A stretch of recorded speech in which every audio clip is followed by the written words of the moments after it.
بسم اللہ الرحمن الرحیم۔ السلام علیکم۔ اللہ تعالیٰ کا ہر حال میں شکر ادا کرنا چاہیے۔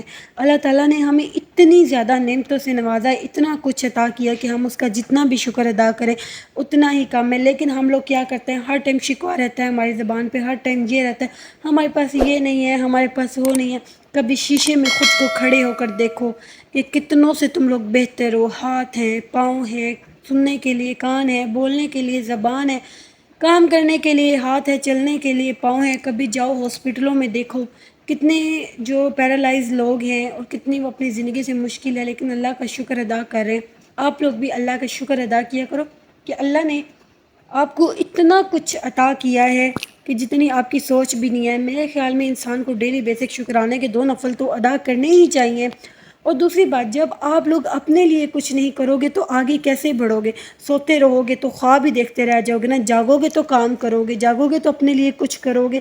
اگر اپنے لیے کچھ کرنا ہے تو اپنے لیے پہلے سوچنا ہے۔ ہاتھ پہ ہاتھ رکھے کچھ نہیں ملتا۔ اللہ تعالیٰ بھی فرماتے ہیں ہلا کرو وسیلہ میں ہوں۔ اے میرے بندے تو کچھ کر تو صحیح۔ جب بندہ کچھ کرتا ہے تبھی تو اسے کچھ ملتا ہے نا۔ تو آپ لوگ شکر ادا کرو، اور شکر ادا کرنے سے تو اللہ تعالیٰ مزید دیتا ہے۔ اور صبر سے کام لیا کرو، بس آگ بگولا نہ ہو جائے کرو، پریشان نہ ہوا کرو۔ اپنے لیے خوشی کے مواقع ڈھونڈا کرو خود کہ آپ کے لیے کیا خوشی ہے۔ اگر آپ لوگ ہر ٹائم افسردہ رہیں گے، ہر ٹائم ایسے ہی رہیں گے کہ آپ لوگ خوش نہیں ہیں، ہر ایک سے اپنی زبان پہ گیلا کریں گے، تو اللہ تعالیٰ بھی فرماتا ہے اس بندے کی زبان پہ ہر ٹائم گیلا، تو یہ اب ایسے ہی رہے۔ اور جو لوگ اللہ تعالیٰ کی صبح شام نعمتیں دیکھتے ہیں، اللہ تعالیٰ کو دیکھتے ہیں اور اللہ تعالیٰ کا شکر ادا نہیں کرتے، تو وہ اللہ سے محبت نہیں کرتے۔ اور اللہ تعالیٰ سے جو محبت کرتا ہے اللہ تعالیٰ اس کو پسند کرتا ہے۔ خدایا اپنے لیے کچھ کرنا سیکھو، اپنے لیے کچھ کرو گے تو کچھ بنو گے۔ اب ہمارے ہاں کیا ہوتا ہے، ایک بندہ کمانے والا ہوتا ہے اور پورا گھر کھانے والا ہوتا ہے۔ کیوں بھائی؟ اب ایک بندہ جب کمانے والا ہوگا، پورا گھر کھانے والا ہوگا، تو سیونگ کہاں سے ہوگی؟ آگے کہاں سے بڑھیں گے؟ میرا تو بھائی ان بھائیوں اور ان لڑکیوں، ان ماؤں بہنوں سے یہ ہے کہ خود بھی کرو۔ ضروری نہیں ہے کہ آپ کا مرد ہی کمائے، خود بھی نکلو کمانے کے لیے اپنے لیے۔ جب انسان اپنے لیے کچھ نہیں کرتا تو دوسرا آپ کے لیے کیا کرے گا؟ خود اپنے لیے کچھ کرو گے تو آگے بڑھو گے نا۔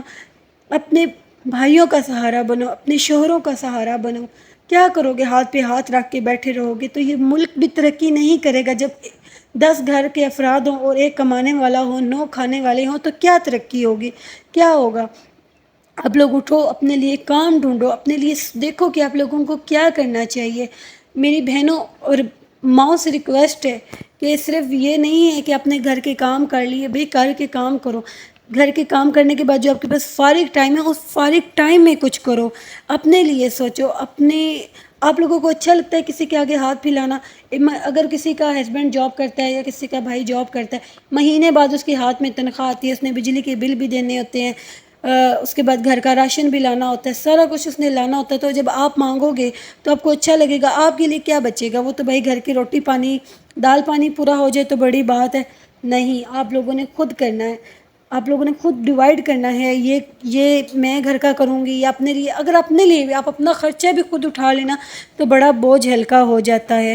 تو میں بھی آپ لوگوں کو میری بات بری لگ رہی ہوں، لیکن سیریسلی میں نے اس بات پہ سوچا کہ اس بات پہ بولنا چاہیے۔ اور دوسری بات یہ ہے کہ جب تک آپ اللہ کا شکر ادا نہیں کریں گے، پہلی بات ہے سب سے پہلے اپنی نماز کو قائم کرو، اپنی نماز پڑھا کرو۔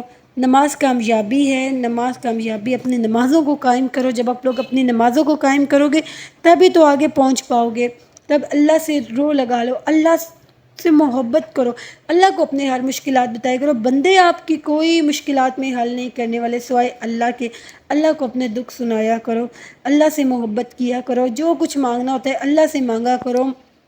اللہ کے سوا خدا کی قسم آپ کی کوئی مدد کرنے والا نہیں ہے۔ لوگ آپ کے صرف اور صرف مذاق اڑائیں گے 4 لوگوں میں بیٹھے ہوئے، اور 4 لوگوں میں بیٹھ کے جب آپ کا مذاق اڑائیں گے تو سوچے آپ کا کیا ہوگا۔ تو آپ لوگ اٹھو، جاگو اور کچھ کرو اپنے لیے، اپنی اولاد کے لیے، اپنے خاندان کے لیے اٹھو۔ جب تک آپ نہیں کریں گے تب تک کچھ نہیں ہوگا۔ اور میں ان بھائیوں سے بھی ریکویسٹ کرتی ہوں کہ عورت کو اجازت دیں کچھ کرنے کی۔ عورت صرف گھر میں چولہا جلانے کے لیے نہیں ہے، عورت کو اپنا سہارا بناؤ، عورت کو بھی کہو کہ کام کرے. کیوں باہر کے لوگ کامیاب ہیں؟ اس وجہ سے کیونکہ وہاں عورت مرد دونوں کام کرتے ہیں. اور ہم پیچھے کیوں رہ گئے؟ ہم اس وجہ سے پیچھے رہ گئے ہیں کہ ہمارے یہاں صرف مرد کو کمانا ہے، صرف وہ ہی ذمہ داری ہے، اسی نے ذمہ داری اٹھانی ہے. وہ بچے بھی ماشاء اللہ ہوں اس کے، اور اس کی بیوی بھی ہو، خاندان بھی ہو، لینا دینا. تو ایک مرد بیچارہ کیا کرے؟ ایک مرد کیا کرے؟ آپ لوگ بتاؤ نا. ایک مرد گھر کا خرچہ اٹھائے، خاندان والوں کو دیکھے، بیوی بچوں کو دیکھے، بہن بھائیوں کو دیکھے. ایک مرد کیا کرے؟ جب مرد اپنے لیے اپنی کما کے شادی کر سکتا ہے تو عورت اپنے لیے کیوں نہیں شادی کر سکتی کما کے؟ عورت اپنے لیے خود کچھ کیوں نہیں کر سکتی؟ عورت کیوں خود کیا کہتے ہیں آزاد خیال نہیں ہو رہی؟ عورت کیوں چھپ کے بیٹھی ہوئی ہے؟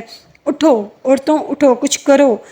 اگر آپ لوگوں کو گھر سے باہر نکلنے کی اجازت نہیں ملتی تو گھر میں بیٹھ کے کرو، لیکن کچھ کرو. جب تک کچھ نہیں کرو گے تب تک نہیں آگے بڑھو گے، ورنہ یہ گلے شکوے ایسے ہی رہیں گے. آپ لوگوں کو اگر میری بات بری لگی تو معذرت